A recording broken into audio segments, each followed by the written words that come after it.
Ganda ng tubo, tingnan nyo po. Malagong malago na.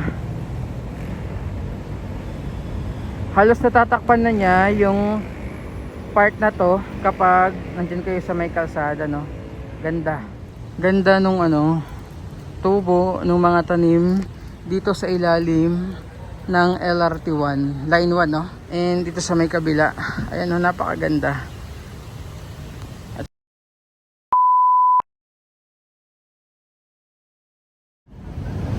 Grabe, lakas ng hangin ngayon dito sa Maynila.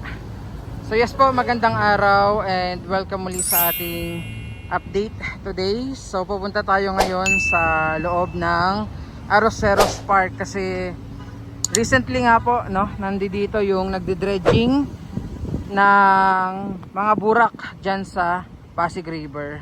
So update na rin tayo sa loob ng Arroceros. By the way, andito yung Metropolitan Theater.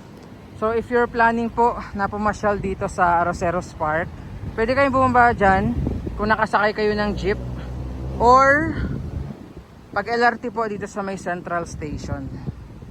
So ayan, ikot ko muna kayo sa pinakaharap ng Arroceros Park. Ganda dito. At tingnan nyo naman yung mga tingnan nyo yung mga nakatanim dito. Ayan, oh. Ganda ng tubo, tingnan nyo po. Malagong malago na. Halos natatakpan na niya yung part na to kapag nandyan kayo sa may kalsada, no? Ganda. So pasok tayo sa loob ng Arroceros Park. And kahit itong paligid ng Metropolitan Theater dito sa may likuran, ganda nung mga tanim. And meron pang napakalaking puno ng talisay dito. Ito hindi ko alam, parang fire tree yung dahon niya pero kulay dilaw naman yung mga bulaklak niya po. Ayan, oh, ganda.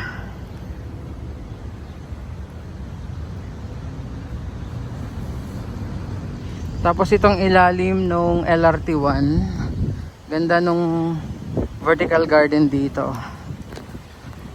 Puntahan muna natin yung side na to.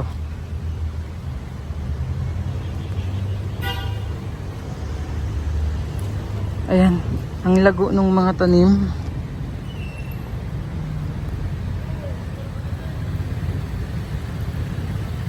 Tingnan nyo.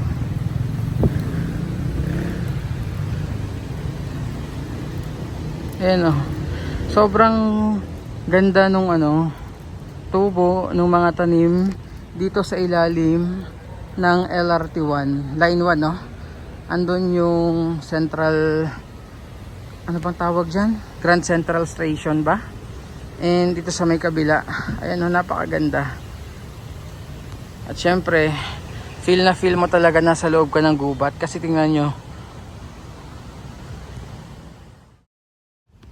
very gloomy yung weather ngayon, araw ng Lunes, July 22, 2024. Pero mas gloomy dito sa loob ng Arroceros Forest Park. Ayan. And again, andito tayo, no? Tingnan natin kung madadatan natin yung nagdi-dredging para dito sa Pasig River. Kasi as you all know, andyan lang po sa gilid nito yung Pasig River. So lakad muna tayo.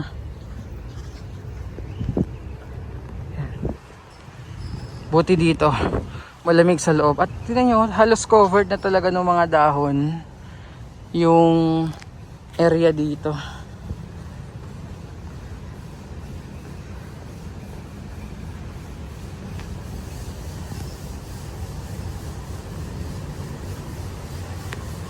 So papunta tayo doon sa nagawang esplanade dito sa Arroceros Park.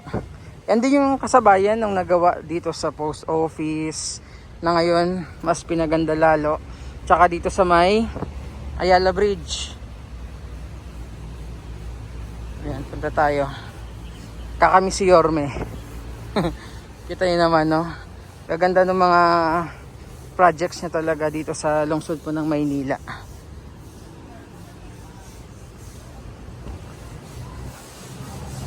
Tagal rin nung last visit natin dito sa Arroceros. Parang after 6 months, ngayon lang ulit ata ako nakapasyal dito. At dahil sauna day to day, ano po ba yung mga inaasahan yung marinig sa sauna ni PBBM? Ayan, comment nyo po sa ating comment section. Ito yung isa sa mga restroom dito. Ayan, pero meron pa maliban dyan. And ito, punta na tayo. Ganda ng mga ano, tingnan mo kahit dito. Tingnan nyo po. Ayan, ganda ng mga tanim. So okay tayo doon sa Esplanade and let's see kung madadatnan natin yung nagde-dredging dito. Meron pala sila dito parang nursery. Nursery ba yung tawag doon? Yung ganito oh. Tapos itatanim sa iba't ibang area. Parang mga fire tree siguro ito. Ganda, lalong gumanda yung Arroceros. At pakita ko muna sa inyo yung ating Ilog Pasig bago tayo umakyat. Grabe taas ng dagat ngayon. Kanina may nakita akong video sa Baseco. Umapaw sa pinakasiwol yung dagat. Pagdaan ko dyan sa may ano, dito sa may MacArthur Bridge, umapaw din yung dagat. Ganun kataas yung dagat ngayon. Tag-ulan tapos high tide pa. And mukhang ulan na naman kasi napakadilim.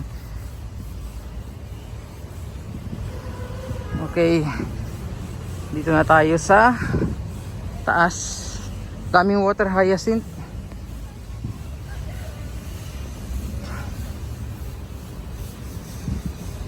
Ayan, so ito po.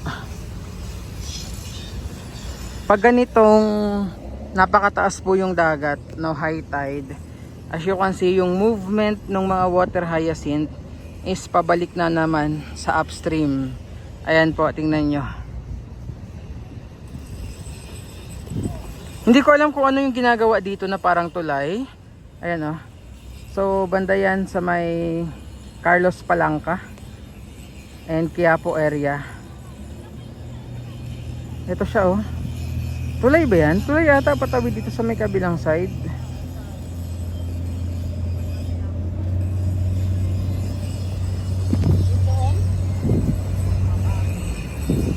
Tapos tingnan nyo doon sa may, grabe yung ano, sa may Ayala Bridge. Daming water hyacinth. Halos kumpul-kumpul na talaga. So ganyan po, pag hindi na harvest, kung hindi palabas sa Manila Bay, pabalik na naman siya sa Pasig River. Ganun lang yung cycle ng mga water hyacinth dito kapag hindi nakukuha. Lalo ngayon na season niya. So andito yung mga equipment na nagde-dredging po sa ano, Pasig River, pero mukhang wala silang operation today oh. Yan yung pinaglalagyan nung mga burak.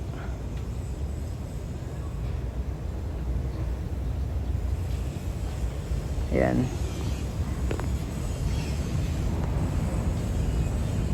So dahil walang operation, pakita ko na lang muna sa inyo yung ano dito, view ng Esplanade sa loob ng Arroceros Park, at tingnan nyo kung gaano kadilim yung paligid.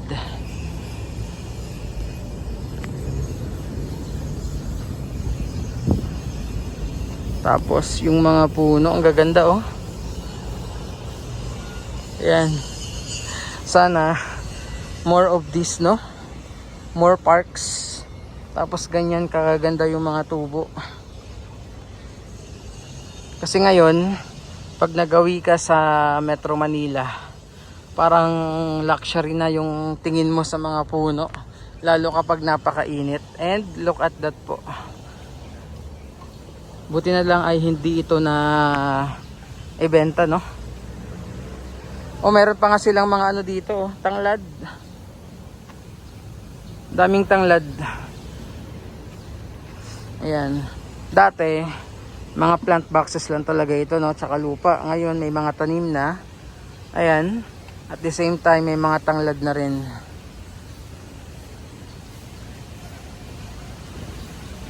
Andito yung paligid ng Arroceros Forest Park dito po sa lungsod ng Maynila. Ganda.